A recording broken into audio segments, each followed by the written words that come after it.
안녕하십니까, 엘리엇입니다. 네, 한 주가 출발되었습니다. 월요일 날 오전에 간단하게 점검 차원에서 실거래가 지수를 보는데 전국을 다 볼 겁니다. 그런데 실질 지수를 볼 거예요. 변곡점을 찾기 위한 실질 지수, 즉 CPI Adjusted Index라고 그래가지고 명목 지수에서는 찾을 수 없는 변곡점 같은 거, 그다음에 상대 강도 같은 거, 시계열 같은 거, 이런 거를 비교하기 참 좋습니다. 자, L 차트를 먼저 보도록 할게요. L 차트는 멤버십 가입하시면 이거 5,000개 넘는 실거래가를 가지고 다 만든 지수예요.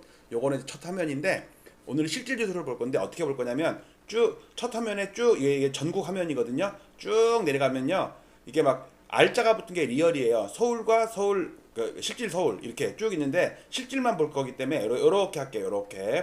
요렇게 해서 전국부터 보겠습니다. 전국 실질을 누르면 이렇게 됩니다. 이렇게. 자, 여기서 월봉만 볼게요. 분기봉, 연봉은 지금 안 보고요. 자, 비교 자체에서 다 지우고 이렇게 볼게요. 이렇게 보는데 여러분들 눈에 확 띄게 종가를 이렇게 연결할게요. 대신 종가도 엄청나게 굵게 이렇게 10으로 하겠습니다. 많이 굵어졌죠? 그러니까 눈에 확 띄죠. 자, 전국 지수입니다. 전국 지수가 반등을 많이 한 것 같지만 요밖에 반등 못했어요. 하락한 거에 한 40% 정도밖에 반등을 못했어요. 즉 10억이 떨어졌으면 한 4억 반등한 거예요. 아직도 6억 손해본 거예요. 실질 지수입니다. 물가를 반영했기 때문에 그래요. 자, 여기서 전국이 그러면은 요거는 뭐냐? 요거는 서울 때문에 올라온 거예요. 자, 여기서 5,050개 단지에서 서울 1,500개 단지를 빼고 3,500개 단지 정도로 만들면 얘가 별로 못 올랐어요. 여기 보세요. 여기 X 서울입니다. 익스클루드라고 하는 뜻이에요. X 서울. 딱 보면 요거밖에 못 올랐어요. 전국이 이래요. 전국. 3,530개 단지. 자, 그 다음에 이번에는 수도권을 보겠습니다. 서울, 경기가 있기 때문에 그나마 세겠죠? 수도권은 그래도 많이 올라왔죠? 그쵸? 자, 이 중에서 지방을 볼게요. 지방은 여기가 있습니다. 지방. 이렇게 되어 있어요. 지방. 4년째 폭락하고 있습니다. 4년째. 자, 광역시 볼게요. 지방을 구성하는 지방은 광역시와 8개도로 있으니까 광역시를 먼저 볼게요. 광역시는 뭐 지방이랑 비슷하죠? 자, 8개도. 8개도도 마찬가지죠? 그 다음에 서울을 볼게요. 서울은 정고점을 살짝 넘었습니다.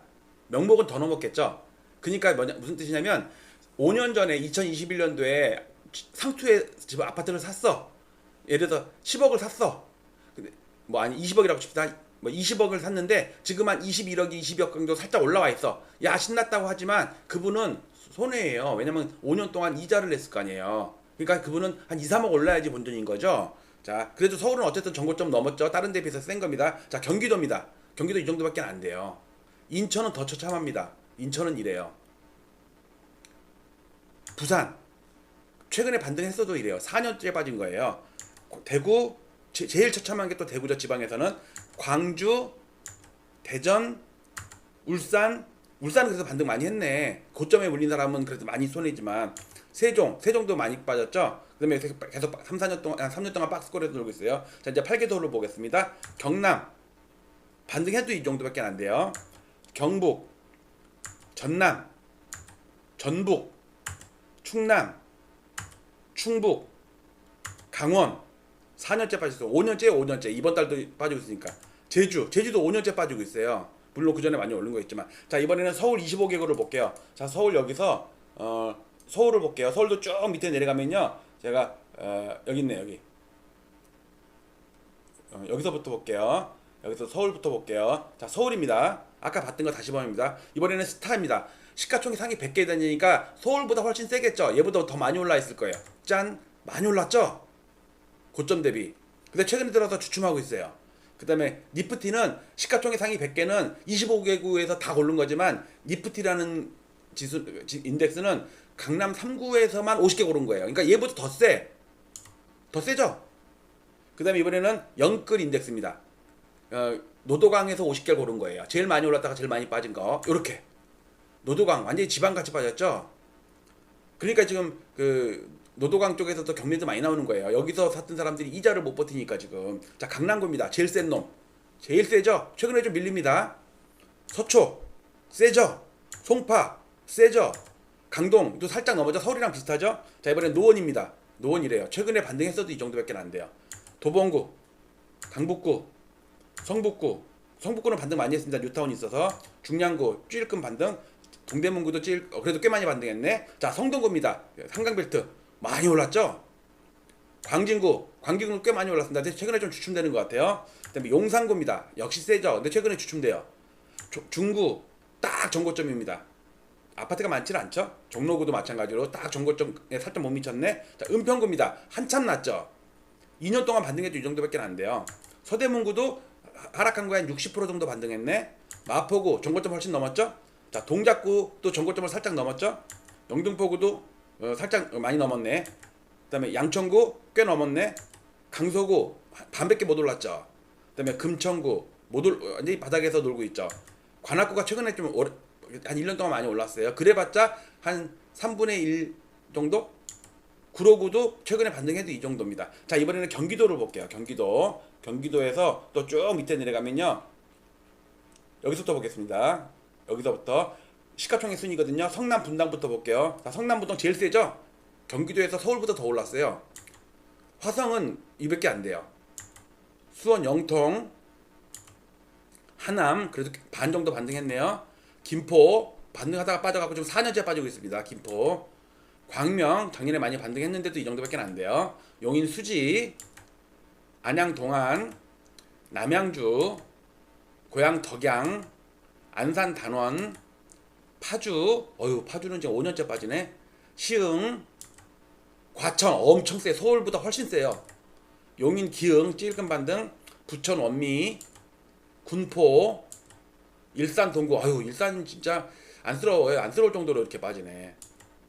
수원, 권선, 성남, 수정구 많이 반등했네요. 반 이상 반등했어요. 일산, 서구, 동구나 서구나 이래요 지금. 평택, 이거 진짜 바닥이 어딘지 모르겠네.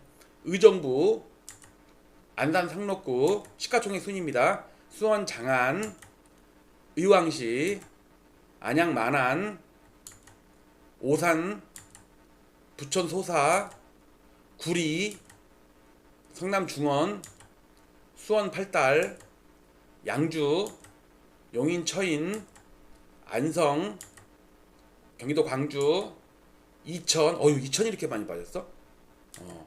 포천, 동두천. 뒤로 가면 갈수록 처참하죠. 양평군 아파트가 몇 개 안 돼요.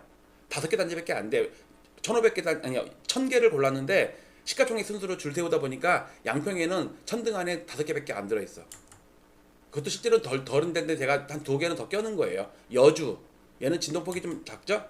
가평에는 가평 잣 키우고 하니까는 전원주택 아니까 아파트가 별로 없죠. 나홀 아파트 몇 개 있으니까 이거는 몇 년 전 줄까요? 20년 전 가격으로 떨어져 있네. 물가를 감안했을 때.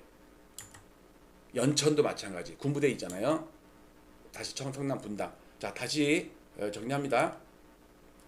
요건 전국의 명목이에요.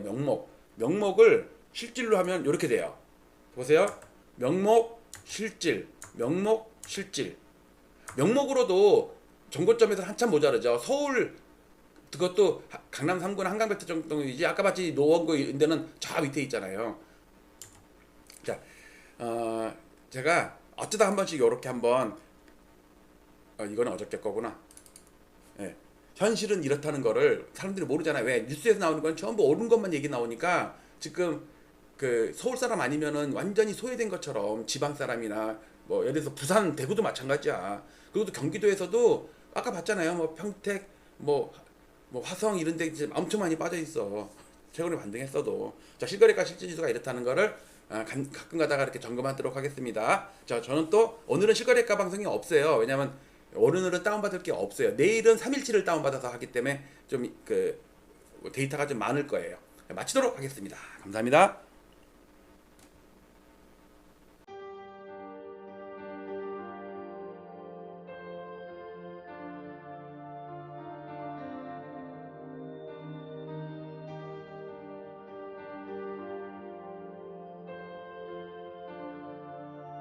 지난 2월 12일 오세훈 서울시장의 갑작스러운 토지거래 허가구역 토허제 해제와 3월 24일 확대 재지정을 기폭제로 서울 아파트 시장의 투기적 과열 양상이 격화되었고 시장 교란 행위도 빈번히 발생했습니다. 한국은행의 통계에 따르면 부동산이 가계 순자산의 73.7%를 차지한다고 합니다. 좁은 국토와 한정된 토지에서 남들이 들어가 살아야 할 주거 공간에 투기를 하고 막대한 불로소득을 올리고 자랑까지 하는 시대는 하루빨리 종식되어야 합니다. 부동산 시장의 투기와 주택 가격의 비정상적인 상승은 국민들의 주거 불안과 청년들의 근로의욕 저하, 사상 최악의 저출산 등 사회적 문제로까지 이어지고 있기 때문입니다. 저는 올해 3월 이후 국토부 실거래가 공개 시스템에서 비정상적인 계약 해제 건수가 폭증하는 것을 목격하였습니다. 아파트 시장을 폭등시키는 것은 일상적인 100건의 계약이 아닌 신고가 한 건에 의할 때가 많기 때문에 투기 세력들은 쉽게 이러한 유혹에 빠집니다. 과거에도 신고가 허위 등록 후 후속 계약이 등록되면 슬그머니 이를 해지하는 등의 사례가 종종 언론에 보도되기도 하였습니다. 이는 해당 아파트의 실거래가를 조작함으로써 시세를 올리려는 부정한 작전에 해당합니다. 그러나 이를 감시해야 할 국가기관의 조치는 어디에서도 찾아볼 수 없었고 그 실태조차 파악도 못하고 있는 것으로 보입니다. 이에 최근에 비정상적인 실거래가 대량 계약 해제 사태를 통계적으로 집계하여 과거와 비교하며 그 실태를 먼저 알리고자 합니다. 본 청원의 취지는 국토부 실거래가 공개 시스템의 신고가 허위 계약 등록 후 후속 계약 등록 시 이를 해제하거나 계약과 해제를 반복하는 자전거래 등 책임있는 국가기관의 아파트 실거래가 조작 여부 실태 조사를 촉구하기 위함입니다. 또한 허위 매물 등록과 시세 담합, 허위 계약 자전거래 등 부동산 시장을 교란시키는 작전 세력 감시를 위한 금융감독원, 증권감독원과 같은 부동산 감독원 설립을 촉구하기 위함입니다. 본 청원을 계기로 국가 차원에서 건전한 부동산 거래 질서를 확립하여 집값 폭등과 이로 인한 불로소득을 차단하여 사회 갈등을 해소하고 국민의 주거권을 보호할 수 있는 부동산 거래의 공정성 및 투명성을 확보해 주시기 바랍니다.